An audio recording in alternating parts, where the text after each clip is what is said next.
Hey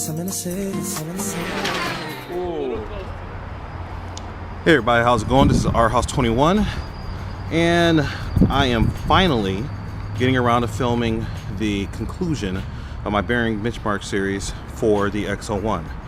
This is a long time coming, just largely because there were a lot of developments with the XO-1 build. Since I did the original bearing swap, I had a bearing failure that was wasn't Boca's fault, it was my fault. I went ahead and took care of that. Got replacement bearing, but I also upgraded the cat pack, and and I'm running a new ESC now. But that's all water under the bridge. Right now, you guys are going to get to see what the new orange seal bearings can do for your configuration. So again, I'm running 3S, same SMC battery pack that I was running before. I apologize, it's a little bit dark. I'm actually doing this outside this time, and there's a lot more background. As you can hear from the guy in the Mustang in the back there's a lot more background noise than I anticipated, but that's all right. The XO-1's going to make its own pretty noise here pretty soon. All right, so let me just go ahead and just jump on in. All right, so here are the beeps. If I can find the power switch, which happened to want to liberate itself right now. There we go.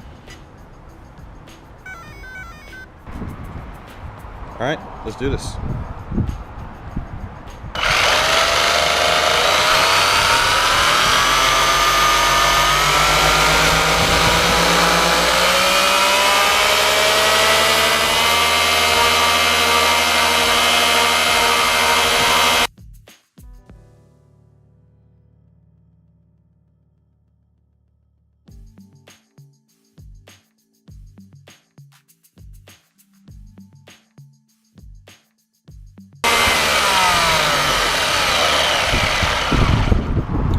Stopping and just doing a quick finger check.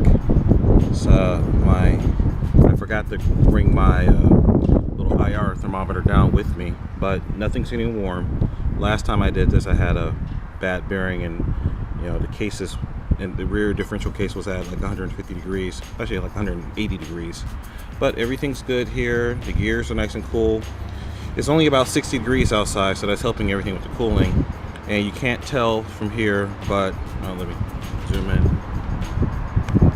The motor temperature is only at 77 degrees, so everything's good. So I'm going to go ahead and get the camera back settled and continue.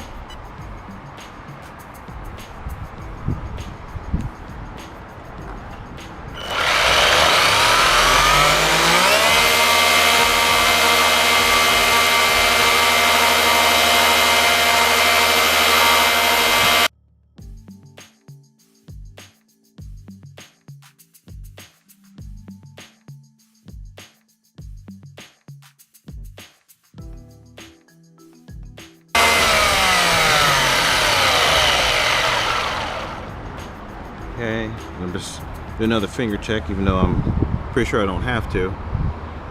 And the ESC cooling fan hasn't kicked in. The motor's at 83 degrees. Everything's still cool, and we only pulled 11 amps. Well, 16 amps. Voltage only dipped down to 11.7. So it's running really clean and really efficiently. All right, so I'm just going to go ahead and do one last pull and take it down. But it looks like one of the cells in the battery is doing a little bit better than the other ones. So I'm going to take it down to about 3.7 volts, so it'll relax back up to about 3.8. All right, so let me go ahead and jump into that.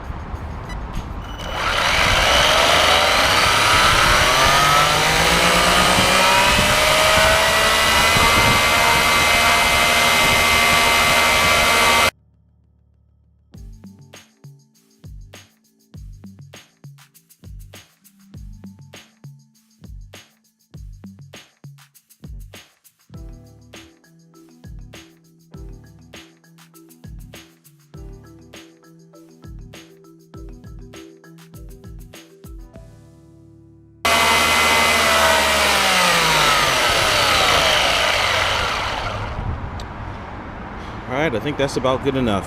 Alright, so this is pretty much everything I needed from the XO-1, and you guys can see that the actual power dissipation started off around 100 watts and dipped down to about 80. So I'm going to go and crunch those numbers, compare those to what I had before the bearing swap. I remember that before I actually swapped the bearings, this XO-1 surprised me because the stock bearings were really good. So I don't know how much of an actual improvement that these orange seals are going to be, but it's all going to come out in the numbers. So we're going to be able to see apples to apples comparison. But I should make the point though that there's other reasons to go with ceramic bearings, especially the full ceramic bearings, other than just the overall reduction in drag. Because one of the nice things about ceramic bearings is that they don't corrode, and they're tough and they're durable. So, well, the downside with ceramic bearings is that they're very, very hard. So they can actually, if they're really abused, they can shatter. So you have to know the application that you're going to be running in, and make sure that it's the right application for ceramics.